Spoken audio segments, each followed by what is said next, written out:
गुरु माता के बेटा बेटे, मैं चरण स्पर्श करता हूँ, सदगुरु का वंदन करता हूँ। तुम्हारे हृदय में मेरे सदगुरु, जो भी सदगुरु की कथाएं होती है, ये सब सदगुरु आपस में एक होते हैं, शरीर से अलग होते, आत्मा एक होती है और सत्य ब्रह्म स्वरूप के दर्शन कराते हैं और अविलंब भाविक भक्तों की मनोकामना पूर्ण करते हैं। 21 मणि में गजानन के जो अध्याय हैं, मैंने पहले कथा सुनाई उद्यापन करना, वो दूरवास है। और फिर इसके बाद साईं के 52 कलश प्राप्त करो, जीवन में कुछ भी शेष नहीं रह जाएगा। बहुत आनंद की वर्षा होगी, मन ही मन प्रसन्न रहोगे, सारे विघ्न हर लिए जाएंगे, मंगल ही मंगल की वर्षा होगी। हे बेटा बेटे, 6वें अध्याय में रामनवमी की कथा है। साईनाथ महाराज ने का उद्देश्य ही रामनवमी मनाने का था और लीला देखो 6वें अध्याय में कैसी हुई है। मैं हूबहू पोथी का वाचन कर रहा हूँ। 52 अध्याय पूर्ण होने के बाद अपन उद्यापन करेंगे। मैं उद्यापन की विधि बताऊंगा, अविलंब मनोकामना पूर्ण होगी। बोलिए सच्चिदानंद सदगुरु साईनाथ महाराज की जय। अध्याय 6, रामनवमी उत्सव, मस्जिद का जीर्णोद्धार, गुरु के कर स्पर्श की महिमा, चंदन समारोह, उर्स और रामनवमी का समन्वय, मस्जिद का जीर्णोद्धार, गुरु के कर स्पर्श के गुण। जब सदगुरु ही नाव के खवैया हैं, तो वे निश्चय ही कुशलता तथा सरलता पूर्वक इस भावसागर से पार उतार देंगे। सदगुरु शब्द का उच्चारण करते ही मुझे श्री साईं की स्मृति आ जाती है। ऐसा प्रतीत होता है मानो वे स्वयं मेरे सामने खड़े और मेरे मस्तक पर ऊदी लगा रहे हैं। देखो देखो, वे अब अपना वरदहस्त उठाकर मेरे मस्तक पर रख रहे हैं। अब मेरा हृदय आनंद से भर गया है, मेरे नेत्र से प्रेमाश्रु बह रहे हैं। सदगुरु के कर स्पर्श की शक्ति महान आश्चर्यजनक है। लिंग सूक्ष्म शरीर जो संसार को भस्म करने वाली अग्नि से भी नष्ट नहीं होता, वह गुरु के कर स्पर्श से पल भर में नष्ट हो जाता है। अनेक जन्मों के समस्त पाप नष्ट हो जाते हैं। ऐसे व्यक्ति जिन्हें धार्मिक और ईश्वरीय प्रसंगों में रुचि है, उनके भी मन स्थिर हो जाते हैं। श्री साईं बाबा के मनोहर रूप के दर्शन कर कंठ प्रफुल्लता से रुंध जाता है, आंखों से अश्रुधारा प्रवाहित होने लगती है और जब हृदय भावों से भर जाता है, तब स्वयं भाव की जागृति होकर आत्मा अनुभव के आनंद का आभास होने लगता है। द्वैत भाव नष्ट हो जाता है, मैं और तू का भाव नष्ट हो जाता है। तत्क्षण ब्रह्म के सत्य स्वरूप से अभिन्नता हो जाती है।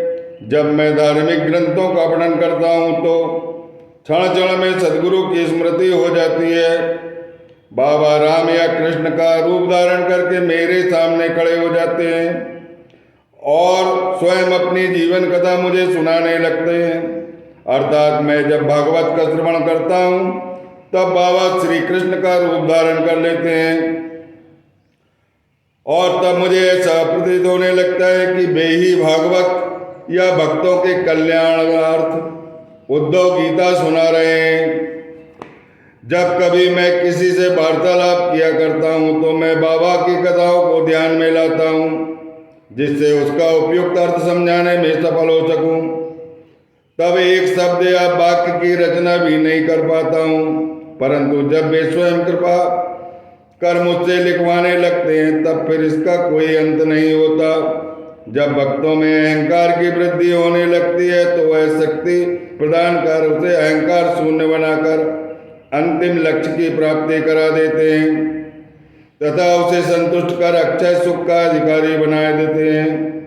जो बाबा का नमन कर अनन्य भाव से उनकी शरण में जाता है, उसे फिर कोई साधना करने की आवश्यकता नहीं होती। धर्म अर्थ काम मोक्ष सहज ही प्राप्त हो जाता है। ईश्वर के पास पहुंचने के 4 मार्ग हैं: कर्म मार्ग, ज्ञान मार्ग, योग मार्ग और भक्ति मार्ग। इन सब में भक्ति मार्ग अधिक कंटक कीर्ण, गड्ढों और खाइयों से परिपूर्ण है। यदि सदगुरु पर विश्वास कर गड्ढों और खाइयों से बचते हुए पदानुक्रमण करते हुए सीधे अग्रसर होते जाओगे, तुम अपने ध्येय अर्थात ईश्वर को आसानी से प्राप्त कर लोगे। श्री साईं बाबा के निश्चयात्मक स्वर में कहा है, श्री साईं बाबा ने निश्चयात्मक स्वर में कहा है, स्वयं ब्रह्म और उनकी विश्व की उत्पत्ति, रक्षण और लय करने आदि की भिन्न भिन्न शक्तियों के पृथकत्व में भी एकत्व है। इसे ही ग्रंथकारों ने दर्शाया है। भक्तों के कल्याणार्थ श्री साईं बाबा ने स्वयं जिन वचनों का आश्वासन दिया है उसे नीचे उद्धृत किया जाता है। मेरे भक्तों के घर अन्न और वस्त्रों का कभी अभाव नहीं होगा। यह मेरा वैशिष्ट्य है कि जो भक्त मेरी शरण में आ जाते हैं और अंतःकरण से मेरे उपासक हैं, उनके कल्याणार्थ मैं सदैव चिंतित रहता हूँ। कृष्ण भगवान ने भी गीता में यही समझाया है। इसीलिए भोजन तथा वस्त्र के लिए अधिक चिंता ना करो। यदि कुछ मांगने की अभिलाषा है तो ईश्वर को ही मांगो। सांसारिक मान उपाधियां त्याग कर ईश्वर कृपा तथा अवैधान प्राप्त करो और उन्हीं के द्वारा सम्मानित हो। सांसारिक साधनों से कुपथगामी मत बनो। अपने इष्ट को दृढ़ता से पकड़े रहो। समस्त इंद्रियां मन को ईश्वर चिंतन में प्रवृत्त रखो। किसी पदार्थ से आकर्षित ना हो। सदैव मेरे स्मरण में मन लगाए रखो ताकि वह देश संपत्ति और ऐश्वर्य की ओर प्रवृत्त न हो। तब चित्त स्थिर, शांत और निर्भय हो जाएगा।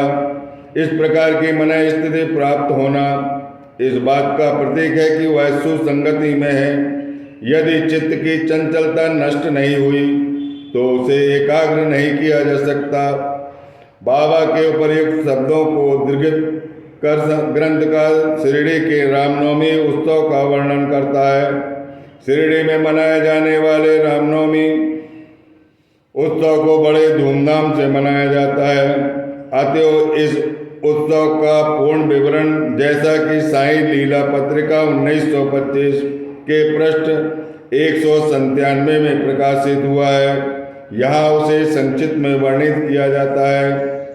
प्रारंभ कोपर गांव में श्री गोपाल राव गुंड नाम के एक इंस्पेक्टर थे।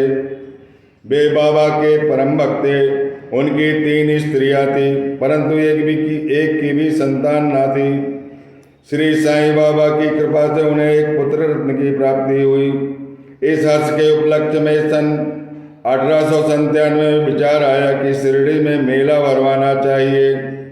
उन्होंने यह विचार शिरडी के अन्य भक्त तात्या पाटिल, दादा कोते पाटिल और माधवराव के समक्ष विचारणार्थ प्रकट किया। उन सभी को यह विचार अति रुचिकर प्रतीत हुआ तथा उन्हें बाबा की स्वीकृति और आश्वासन प्राप्त हो गया।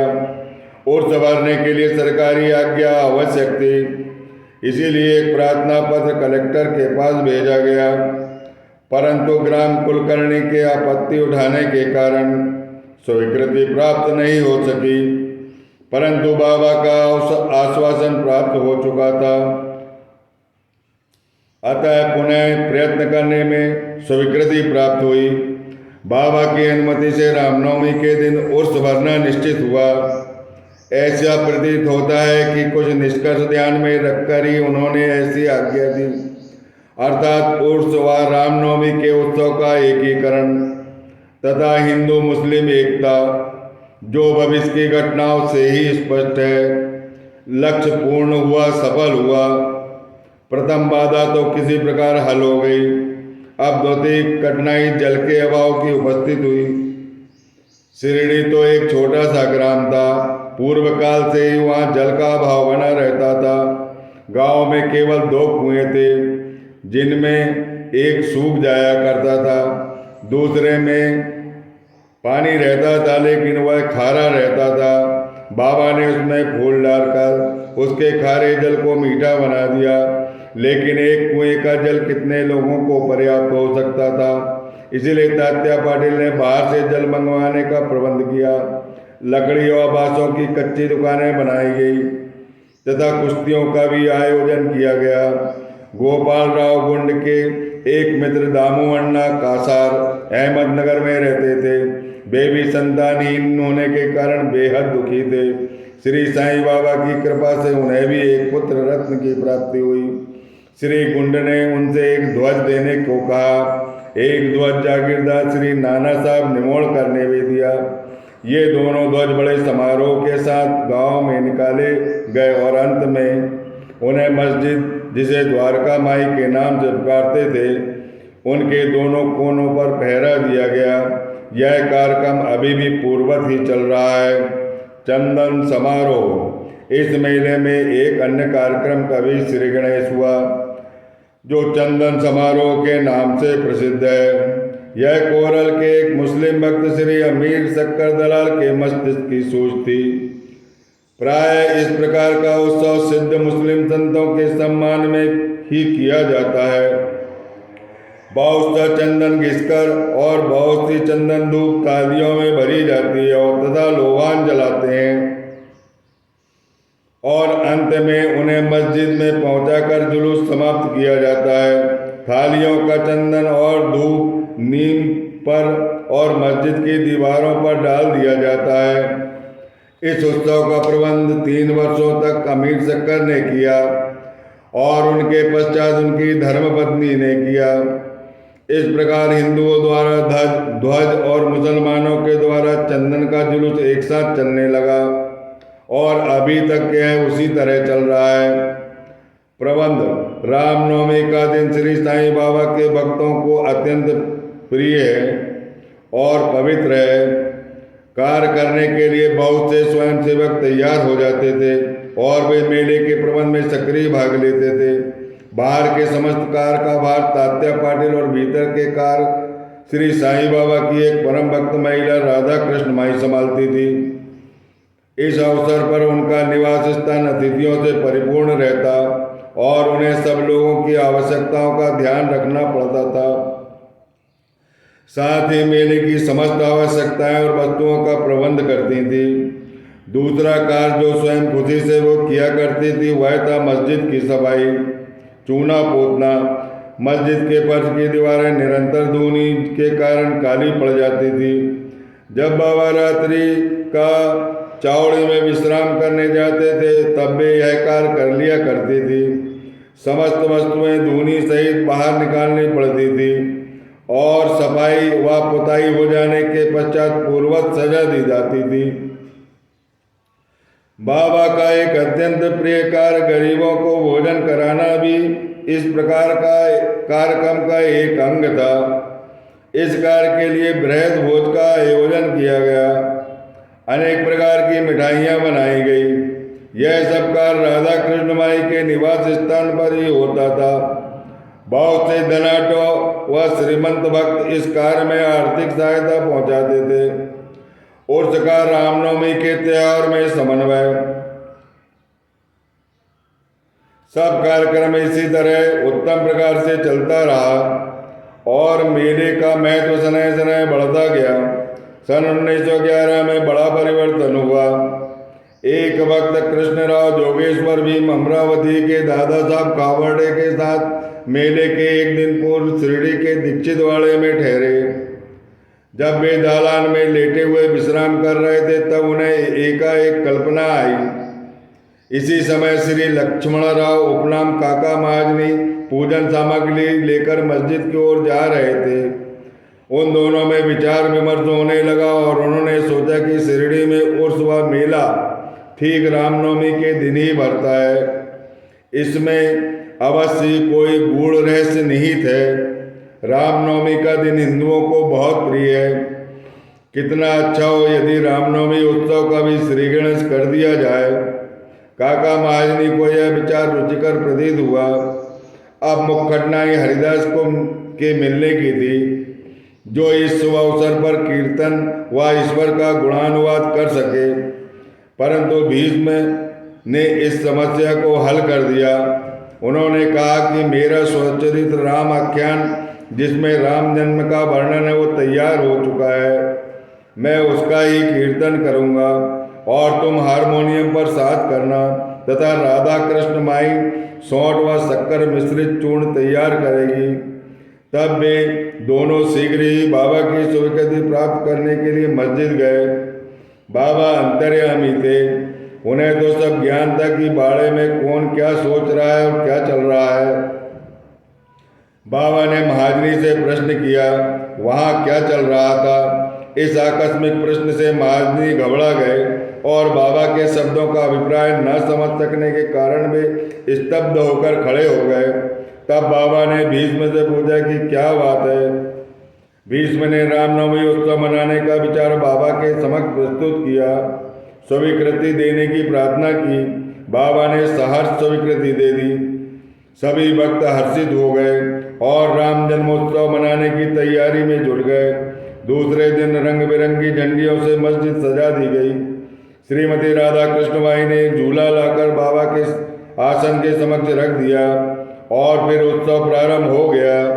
भीष्म कीर्तन करने को खड़े हो गए। काका महाजनी हारमोनियम पर उनका साथ करने लगे। तभी बाबा ने महाजनी को बुलाया और यहाँ महाजनी संकेत थे कि बाबा उत्सव मनाने की आज्ञा देंगे या नहीं देंगे। परंतु जब वे बाबा के समीप पहुँचे तो बाबा ने उनसे प्रश्न किया, ये सब क्या है, यहाँ झूला क्यों रखा गया है।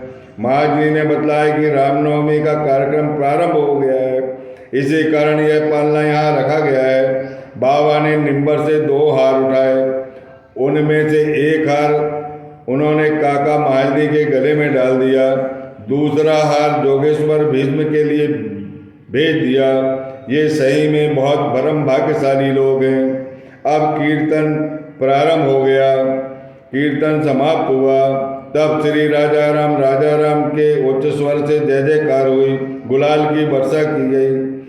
जब हर कोई प्रसन्नता से झूम रहा था, अचानक एक गरजती हुई ध्वनि उनके कानों में पड़ी।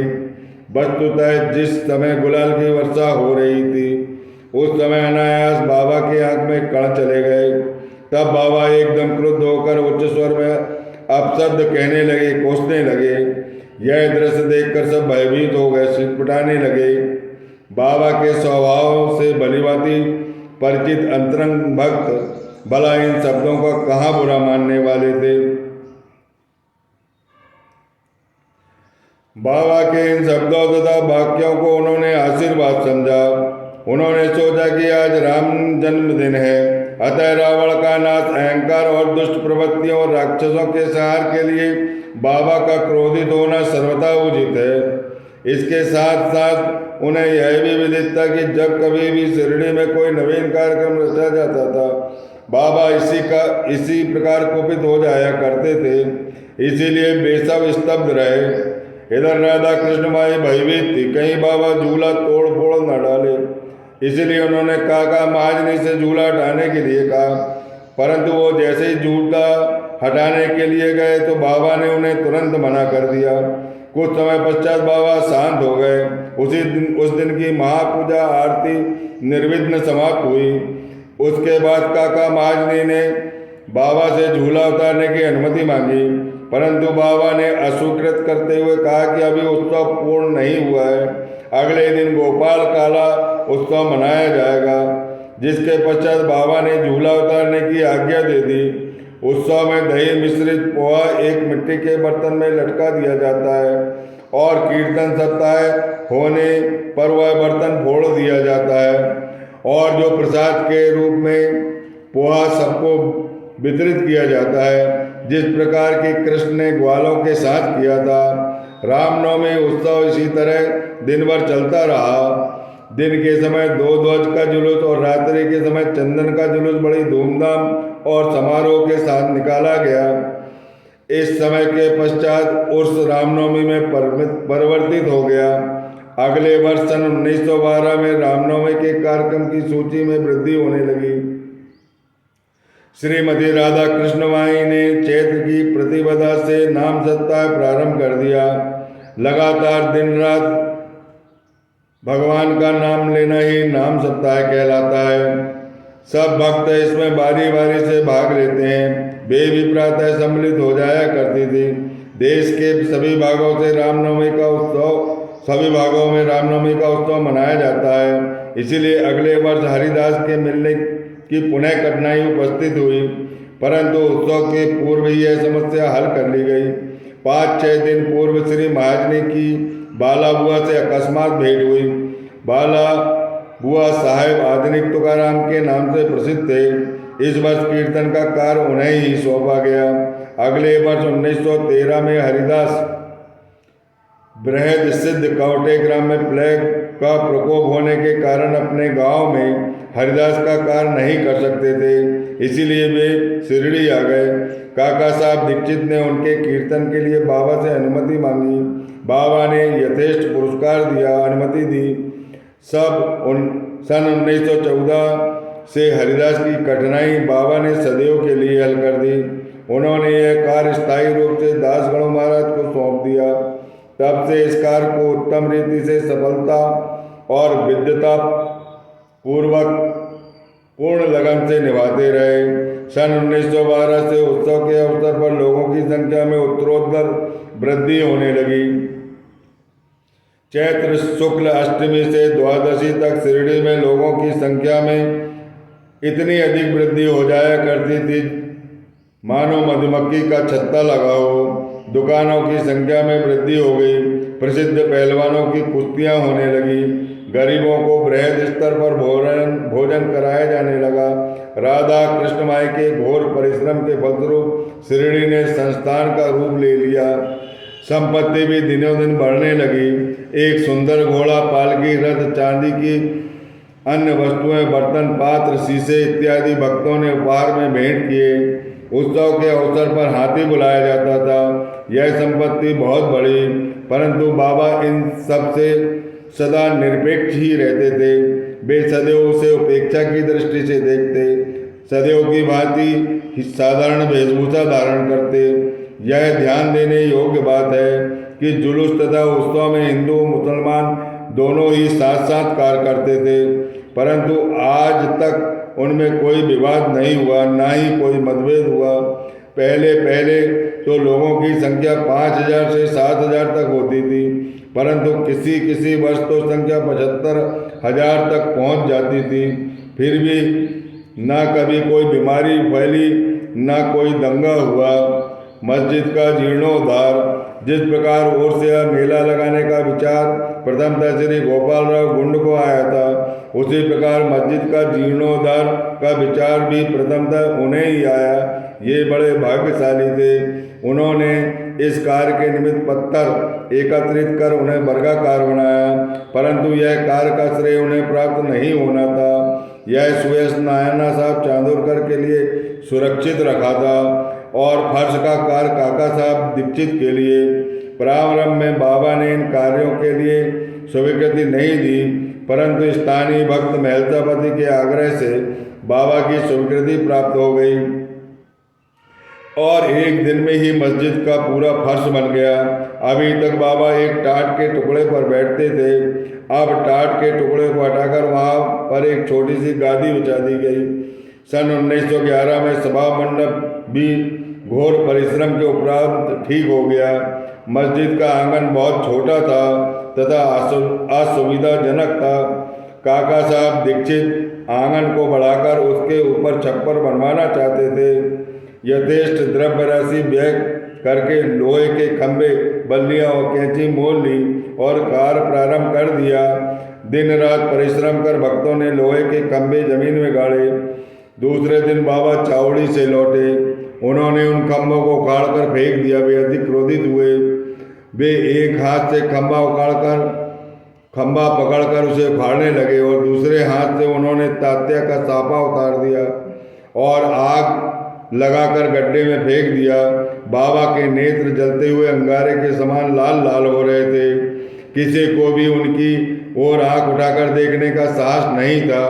सभी बुरी तरह भयभीत होकर विचलित होने लगे कि अब क्या होगा। भागोजी शिंदे कुछ साहस करके आगे बढ़े, पर बाबा ने उन्हें धक्का देकर पीछे ढकेल दिया। माधवराव की भी यही गति हुई। बाबा उनके ऊपर भी ईंट के ढेले फेंकने लगे। जो भी उन्हें शांत करने गया उनकी वही दशा हुई।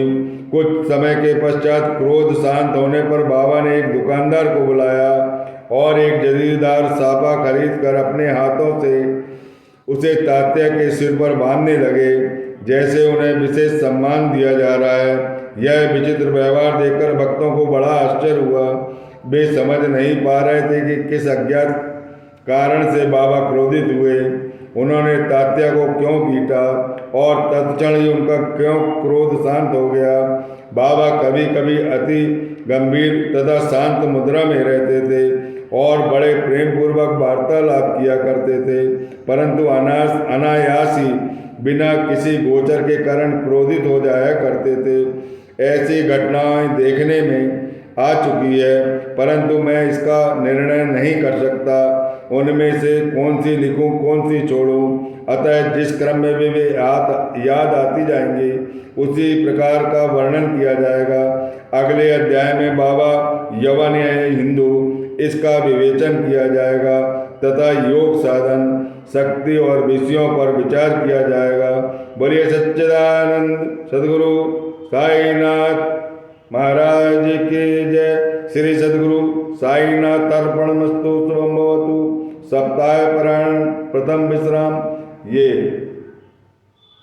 6वां अध्याय समाप्त हुआ। हे बेटा राम भगवान से कितना प्रेम था साईनाथ महाराज का। जो इस कथा को सुनेगा उसकी अविलंब मनोकामना पूर्ण होगी और 52 कलश प्राप्त कर लो। कुछ नहीं जा रहा, अपने को सुनना है और 52 कलश प्राप्त करने के बाद उद्यापन की विधि बताऊंगा।